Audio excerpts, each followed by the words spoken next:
You are listening to the Call to Action podcast, where we aim to inspire, educate, and inform entrepreneurs and self-starters on tech and tips related to navigating this ever-changing world. Hello, everyone, and thank you for tuning in to episode 42 of the Call to Action podcast. I am your host, Shantae, and today we are having a fireside chat with J.D. Edwards, who is a fantasy author and an author of historical fiction.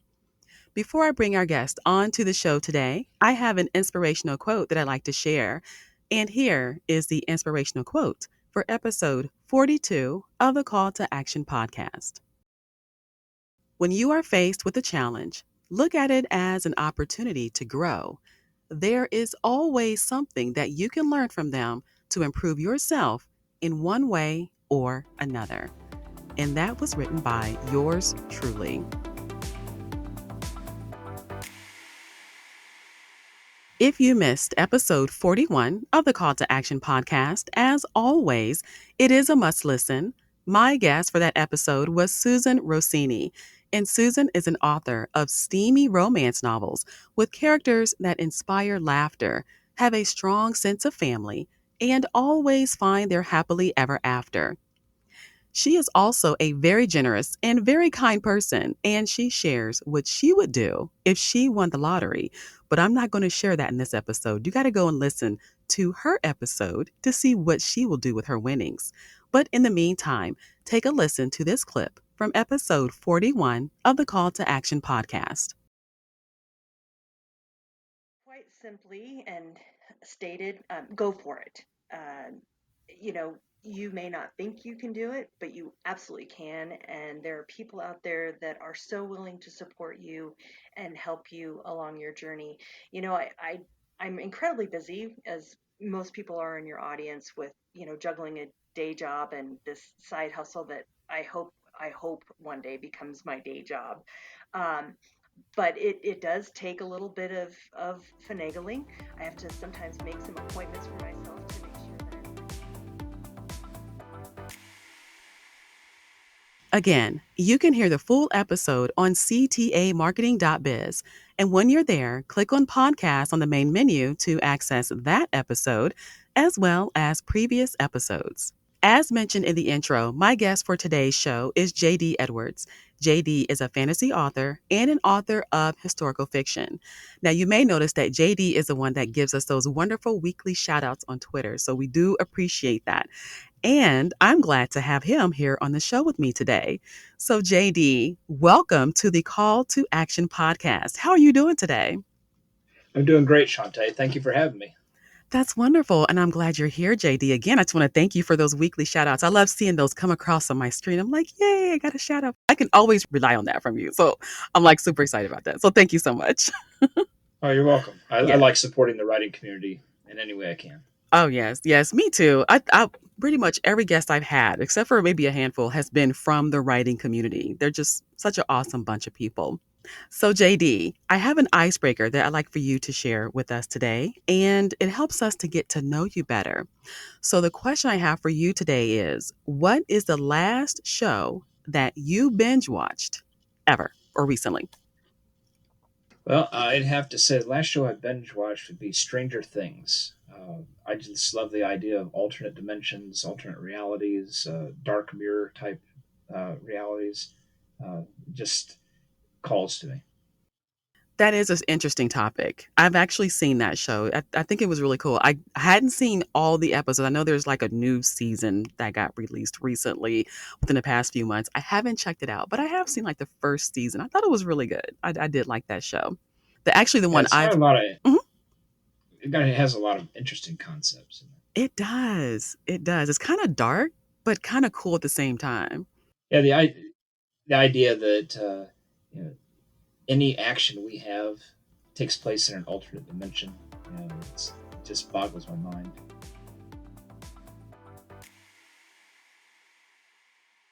All right, JD, thank you for sharing your icebreaker with us in that last series that you binged on, which is Stranger Things, talking about alternate realities and all that cool stuff. Now, I'm sure that probably has something to do with your inspiring or what inspired you to want to write, because you do write fantasy.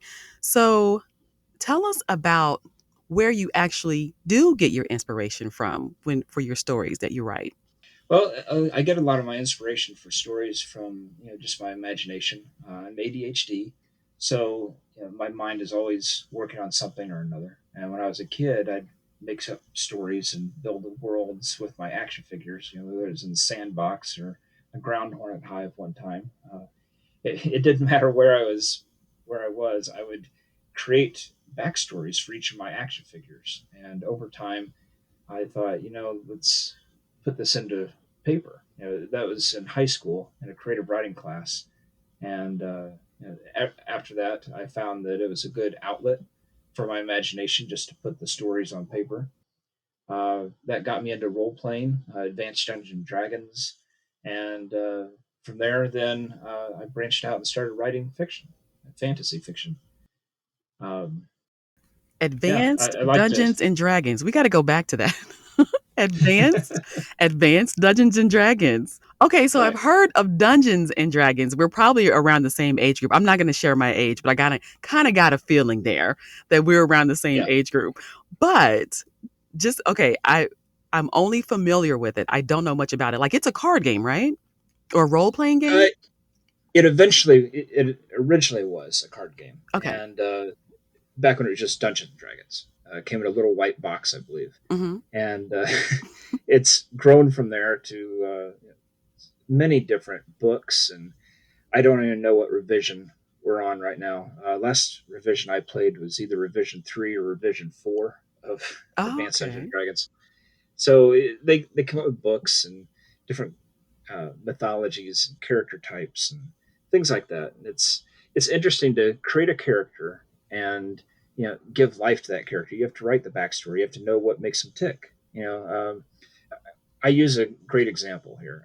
If you're familiar with Game of Thrones, Mhm. uh, the character in Game of Thrones, the Spider, he was a short, bald guy, and he was what we would call a chaotic neutral. He didn't wasn't really good, but he wasn't really bad. And his driving force was making sure that the people of, of the land or whatever were taken care of. So he would support anybody who would support the people, whether it was the good people or the bad people. That was all relative to him as long as the people were taken care of. Hmm. So that's a chaotic neutral, and you have different uh, types of characters when you're playing that, whether it's a mage or an elf or paladin or you name it. So I incorporate those type of character arcs into my own writing. Cool. Okay, now let me ask you this because I sense a lot of depth here just hearing you talk about this. Now, as far as and I know you do this world building, you have to with the Yes. type of stories that you write. So share with us some of the techniques that you've incorporated that has helped you with your writing your stories. Okay. Well, when I start out, I put all the plot lines into a document. I don't really write out what's going to happen. I just know that there's certain plot points I want to hit, and I'll go from there. And for each character, I have to know what motivates them so they're realistic. I have to give them their own description, how tall they are, how much they weigh, eye color, hair color, stuff like that. I have to know, where they come from, what was their background, because everybody's background influences how they act. I have to have a map because I like looking at where I'm going. When you read my books, you can actually follow along when it's on Earth. You can follow along on Google Maps. Wherever the character is, you can follow them on Google Maps. You can actually find the places I'm describing. That is Uh, so cool. I've never heard and that on my show. That is awesome. That is so when it cool. comes to fairy realm, you can also follow along in a map that I drew. And I measured everything. So I know where one portal is and where the city is. I measure it out. So I tell, okay, it's this many inches. That's this many hours, this many days to reach this area. That way, everything's consistent. Because one thing I hate about fantasy is the inconsistencies. You can't travel 5,000 miles in a day, not on foot. So you have to stagger that out, and I get that from role playing also in something called miniatures. With miniatures, you roll your dice, you see how far you get to go, you get a measuring stick out, and you move your piece, that far. And that's kind of what I did in a fantasy world. So not only do I have that with the map, but then I have to know I have 37 races. What do all the races look like? Who made the races? Who made the makers of those races? What was the origin of those races? Why is the land split up into five different things, five different regions? How do all the races interact with each other? You know, it goes so deep, and I have an appendix in the back of each book giving details about all of that. So if a reader wants more information, they can always go to the back and pull that up. Wow, JD, that sounds so cool. As you're talking, I'm like envisioning like a video game. Like you know how they have, and I'm not a game player, but I've seen people play these PlayStations and things like that, and how detailed the games are, and especially like with a fairy realm, and with you taking it that far and doing maps and having races and having their creators and their backstories, I could really see that in the form of a video game. Have you ever thought about that? I have. I'm not good at writing video games. I've asked my son to, but he's not interested in it. So maybe Hmm. someday someone who's interested in it could pick it up and fun with it in that way. I'd love to be a consultant on that project if anybody was ever interested. Yeah, I could see that. That it just what you're describing and the level of detail that you put into the world down to measuring the steps and the time it would take to go somewhere and how it lines up on the map. I think that's really cool. Yeah, Uh, really, I really also cool. had to I also had to figure out how big the planet was, so I knew how fast it was spinning, so I could tell how many rotations, how many hours were in a day, and how many days are in a year, stuff like that. So I got a Wow. I got a simulation. It's a solar system simulation where I could design the size of the world and then get the information that way. I try to make it as realistic as possible because I want someone to be able to not only read my book but be absorbed by the book. I want them to, you know, pull themselves into the fairy realm, and when they stop reading, question reality itself. Uh, when I watched The Matrix, I don't know if you remember when that came out. Hmm. But it had some unique concepts in it, and I love the idea of there was a change in the Matrix, and that's where his Neo's deja vu came from. Hmm. So when I left the movie theater, I was so enraptured by that movie. I tried to change the stoplight from red to green with my mind because I just been sucked into that reality, and that's what I want people to get out of my books. I want them to just be so sucked in to the story that you know they feel like they're a part of it rather than just reading it from the outside. Yeah, you know what? I think that that is what makes a good book. If when you're reading or listening to an audiobook, for example, that you are like so in it that if someone taps you on the shoulder, you're like, wait, what, like, because you're so engrossed in reading or listening to that book. To me, that's definitely a sign of a good book.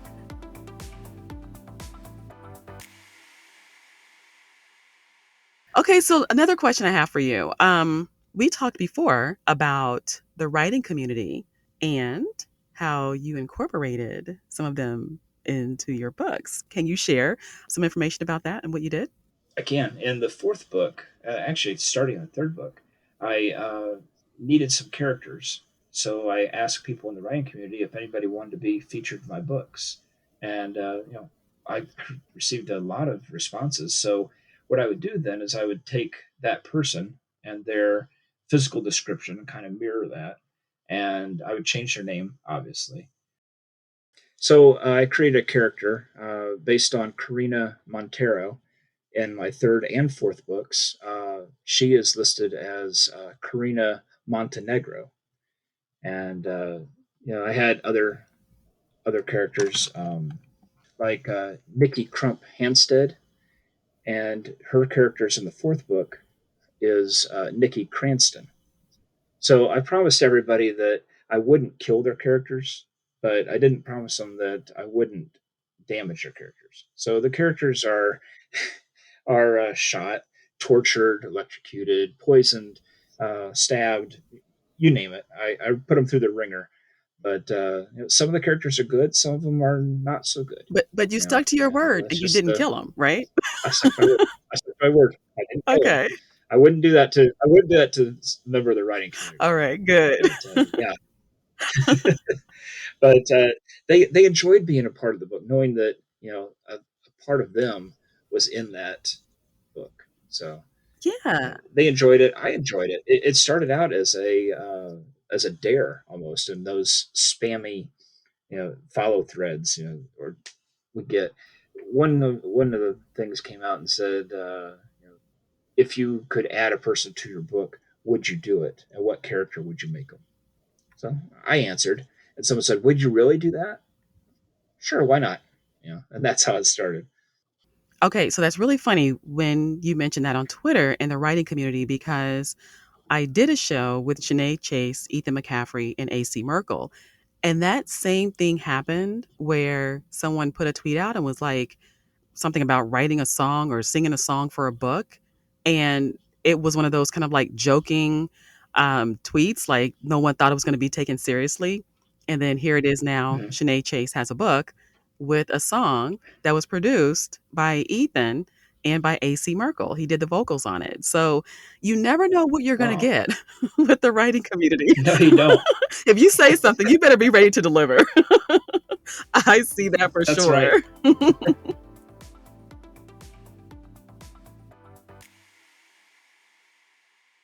Okay, so JD, so what's coming up next? What do you have lined up for us?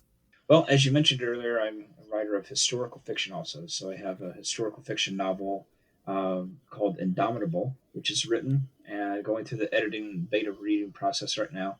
And it's based on a character named Eliza Harris. And basically, it's the true events of her life written into a historical fiction novel. Her name may be familiar to people who read Uncle Tom's Cabin because her life was made a fiction in that book. But the people who rescued her and her conductors on the Underground Railroad were my family. So her life and her escape into Canada directly affects my own family. So I decided to write about her life in a uh, historical fiction concept. After that, I'm going to go back to fairy. I have a prequel series set up for that, the origins of fairy. And what I'll do is I'll take one book and write it based on a single chapter in one of my other books. Go back into some of that depth and world building. Yeah. Nice, nice. Okay, so now you have been writing for how many years? I know it's been a lot. How many years have you been writing? Well, I started the Fairy Chronicles in 2003. I've been writing since high school. 95 is when I started Wow. writing in high school as a senior. But writing, for fun and pleasure was 2003, and for the genealogy articles, I've been writing those since 2012. I have a quarterly article that comes out where I transcribe journals from the 1850s for the Ohio Genealogical Society. Wow. I'm one of the few people who can read his handwriting. Interesting, JD. You have your hands in many places. I didn't know that. That's I do. interesting. I do. Very interesting. So, for listeners that are aspiring to be a writer or thinking about this, you definitely have a lot of experience. So, what advice could you give to them? Uh, I think the best advice I can give to anybody is don't give up and get your book finished.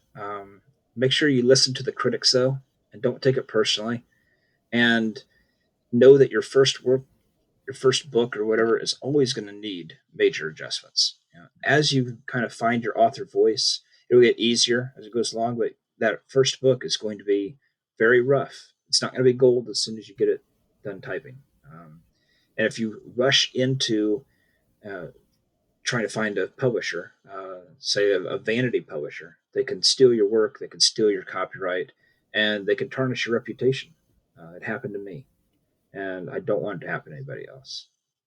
Can you, and thank you for sharing that because that's very important to know. The first thing is not to take things personally when someone is critiquing your work, and that probably is something that will take some self-work before you're okay with that.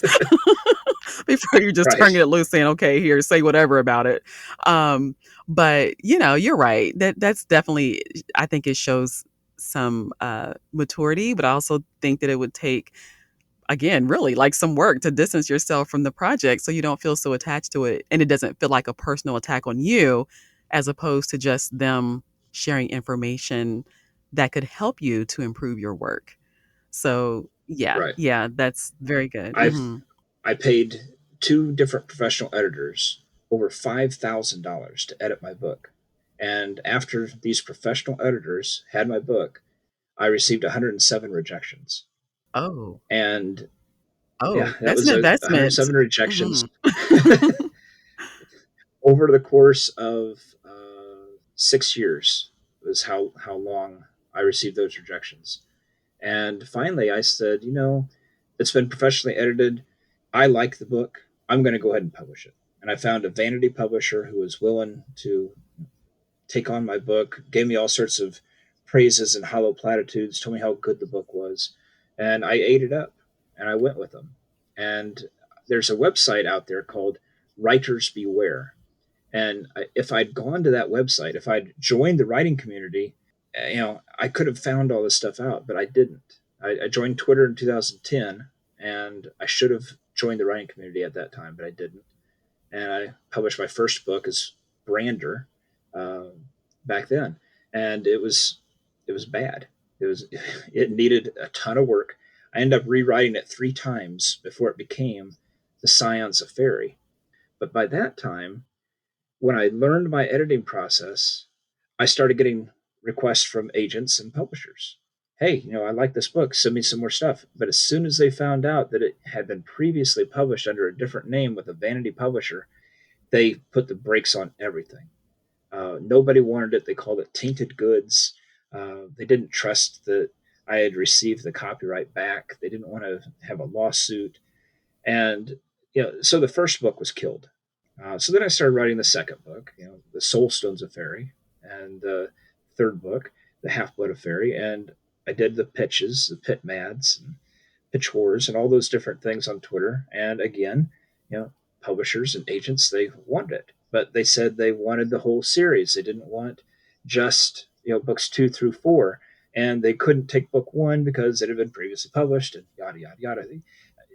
I suffered the same fate, and it's really hurt my reputation because I rushed into that vanity publisher, and I wish I hadn't done it. But if anybody listening to this benefits from my experience, it was worth going through. So now I'm hoping that with a new series and you know a new genre, I can learn from my mistakes and not rush into it. I finished my book, Indomitable, on June 2nd, and June 3rd was Pit Mad. As much as I wanted to Oh, pitch that wow, book, yeah. as much as I wanted to pitch the book, I knew it was not ready because I just finished writing it. It takes There's a lot of steps when you're editing your own book, and I don't trust editors. I'm sorry to all the editors who follow me. I don't trust editors. Um, it, I just don't. I've been burned too many times. That's not to say the editors who follow me aren't good Yeah. editors. I just personally, I can't bring myself to spend any more money on something I can do perfectly well myself. Uh, so that's where that is. I mean, if you want to pay an editor, research them first. You know, go into Writers Beware. Research their previous works they've edited. Make sure that they are top notch and legitimate before you give them any money. The people who follow me, I would recommend them based on what I've seen. But there's very few that I list in my weekly lift who are editors. So you can take that for what it is. Very, very good information. So, again, I just want to reiterate, like you were saying, to go and check out Writers Beware pretty much before you do anything, especially as relates to being published, because people are sharing their experiences, right? So it's a kind of like a rating site that tells you, is it almost like a Better Business Bureau for writers or for publishers? Is It's it that type of site? Like, what is it exactly? it Okay. is Okay. it is. They list the different publishers and agents. They tell you know court cases they might have been involved in, people who've been complaining about them, what they've been saying. They give the breakdown on them if there's negative stuff out there about them.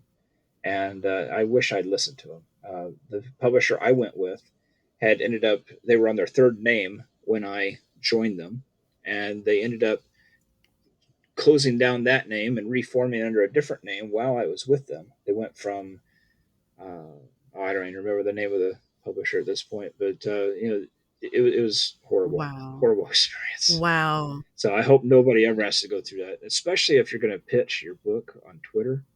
If an agent or a publisher likes your tweet, before you send them anything, check them out on Writers Beware. Make sure they're legitimate and not out to scam you.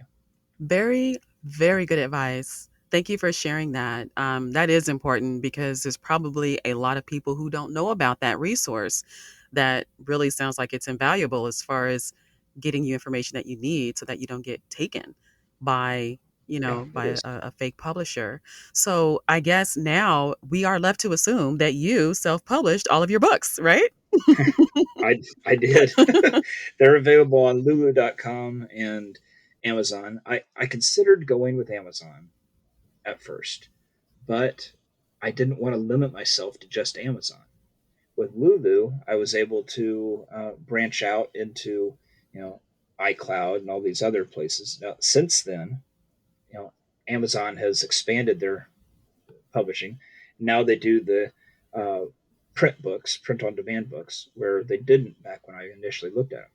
So I believe that moving forward, I'm probably going to become an Amazon author, just so I have an Amazon presence out there rather than just my book being out there. When I publish a book with Lulu, it takes several months before it's available on Amazon, just because of everything it has to go through. And my books are much more expensive because Amazon charges a premium to non-Amazon authors to list their books out on the web.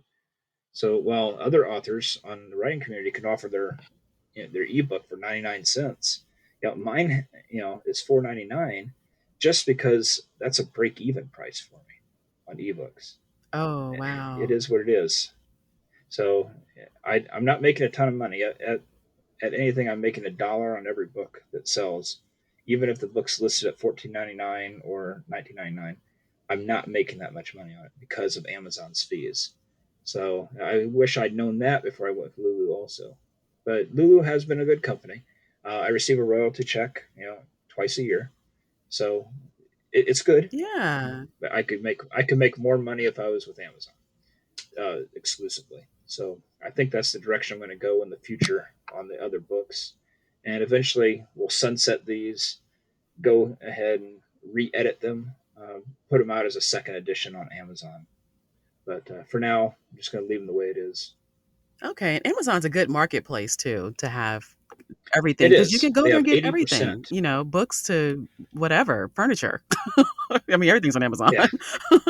But yeah, and I think that helps to make it um, such a go-to place for everybody to get like pretty much Mm-hmm. everything. So books are definitely number one on there because they have the different formats between the Kindle and then print and then audio formats. So it's just so convenient.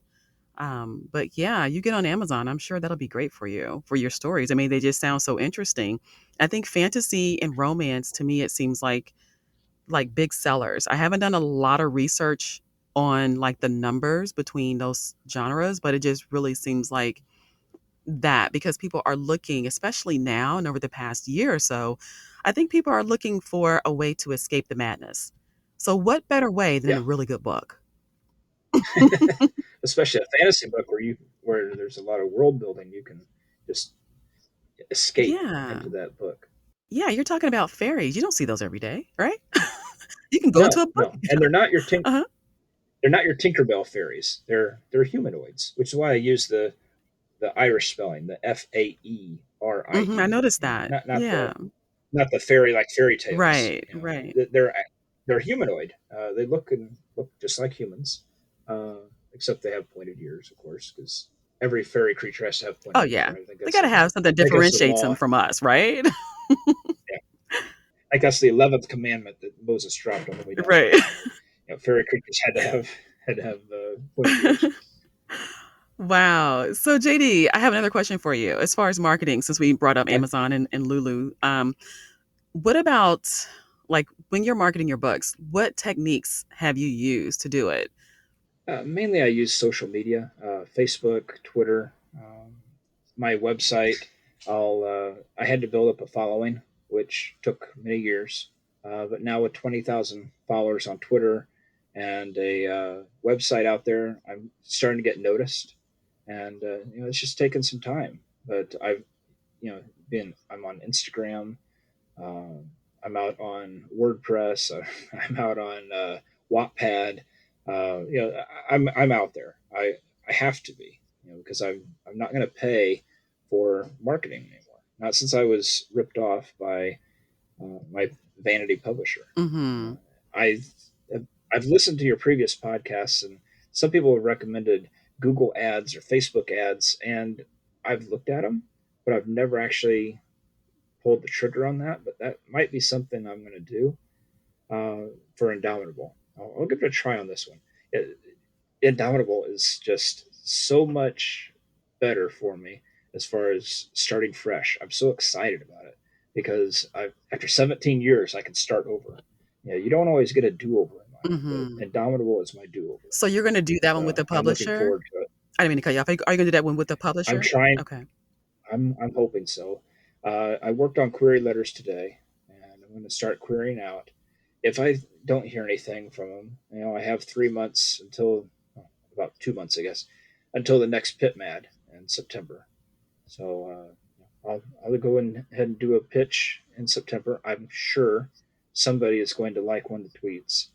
I've already crafted the tweets, so there's three of them. So we'll see where that takes me. But it's such an inspiring story, and her voice has been muted.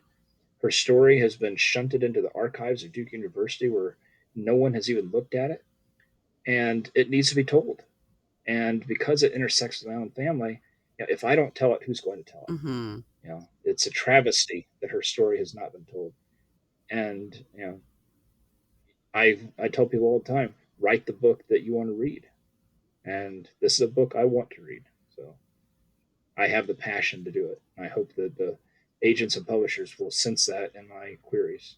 Awesome, awesome. Well, good luck with your project with that one, and also for Thank you. your other books that you have out now too, which I'm interested in. So I have my list here. I have the Scions of Fairy, the Soul Stones of Fairy, Half Blood of Fairy, and Priestess of Fairy. So they're all on Amazon, right? Right. Okay, cool. The Mhm. the thing with the races of my books is they're if you ever watch Star Trek, you notice that they took social issues and put them in a futuristic format where people could identify with them, but not necessarily be preached to. Well, that's kind of the way my books are too. The races in the books. You have the Fae, the Dryads, the Gnomes, the Elves, the Dwarves. All of them believe in racial purity. So for there to be you know interracial children, they're spurned by both groups. You know, and that's where the half blood of fairy comes in, because it's about breaking down those racial barriers and learning to coexist. And that's what the entire book is about. And it's racism is an undercurrent in all of my books, and how we deal with that as a society. It's a very passionate topic of mine. So now we've just had like a really good show here. I mean, you've shared some really good information with me and with the audience, and just interesting, just your perspective and what you're writing about, and your process, and how you come up with the stories, and the world building that you do. I just think it's really cool. It just shows, we chatted lightly on Twitter and things like that, but when I have these shows, I'm interviewing people and I just get to know so much more about you. And so does the audience. I just think that that's such a cool thing because it just shows the beauty in diversity. It shows just the beauty and the age that we're in, the time that we're in, and how, we've never met in person. Just like a lot of us I've talked to online, I've never met these people in person, but I consider them Right. to be somewhat friends, just because we Mhm. connect online and we can have these conversations and share information with each other, learn from each other, and I like to be able to provide the platform where I can help people tell their stories. So I want to thank you for being here with me to allow me to be able to be a part of your story and that you're a part of mine. Well, thank you for having me on here. It's been a pleasure. Thank you. Thank you. So I do have just one final question for you, and that is Okay. just for you. I take that back. I have two questions for you. The one question I Okay. have is to share information of where you can be found online. I know you mentioned your website and things like that, but if you don't mind giving us like a rundown of where we can find you, like your Twitter handle, Facebook, and all that cool stuff. Okay. Well, Twitter, I'm at Fairy Realms. Again, that's Faerie, Fairy Realms with an S. Then Facebook, that's facebook.com/Fairy Realms. On Lulu, I'm just JD Edwards. It's lulu.com/spotlight/JD Edwards. My website is Fairy Realm without an S .50megs.com because I'm too cheap to pay for a regular website. Uh, It'll come with your uh, royalties. it will. Yeah. It will. Instagram .com /twerch TWYRCH. And that's where the Welsh comes in. Uh, that's the name of a river that runs through my ancestral homeland in Wales. So those are the different areas you can find me. Okay, cool, cool. And again, all your books are on Amazon, and I'm going to have them listed on the site on ctamarketing.biz. You'll have a page with our interview along with links out to your Okay. website and your social media and also to all of your books on Amazon. So I just want to let you know I will have that on there. Okay, so my final All question. right. Thank you. You're welcome. You're welcome. Now, this is my final question for you for today. And Okay. the final question is for you to share any last words of wisdom. And that wasn't really a question. Let me rephrase that. Do you have any last words of wisdom to share with the audience? Well, I just want to reiterate, to write the story that you want to read. Yeah, agents and publishers, they can tell passion when someone writes a book, and if you can always tell when you write a book too. If you're reading a book and the book's boring, it probably was just something the author felt they had to do, and they just boiler press and you know, pushed it out there. But if you are invested in the story, your characters, your readers are going to be invested in the story. If you know, laugh and cry when you're writing the book, your readers are going to laugh and cry when they read the book. They're going to pull that energy from you for what you put into the book. In one case, I was writing the Half Blood of Fairy.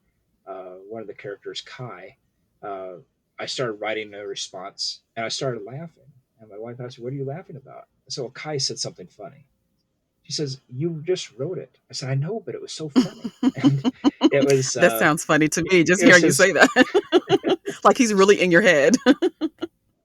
He Yeah. was when I make a character, I put myself in their mindset so that it's realistic on how they respond to things. And in Kai's mind, he's a half blood who was shunned by the Dryads and by the Fae. So he doesn't really have any use for either one of them. And his line that made me laugh was, "If you're going to kill him, do it outside so you don't get blood on the carpet." It's just that disinterested. I don't care. Mhm. Just don't mess up my living quarters. Wow, wow. JD, thank you so much. I could talk longer, but unfortunately I can't. Like I still have more questions like in my head as we're talking now, but that just means it was a really good show. So I really do appreciate you being here and being a guest on the Call to Action podcast. It's been really, really a pleasure. Thank you. Thank you for having You're me. welcome.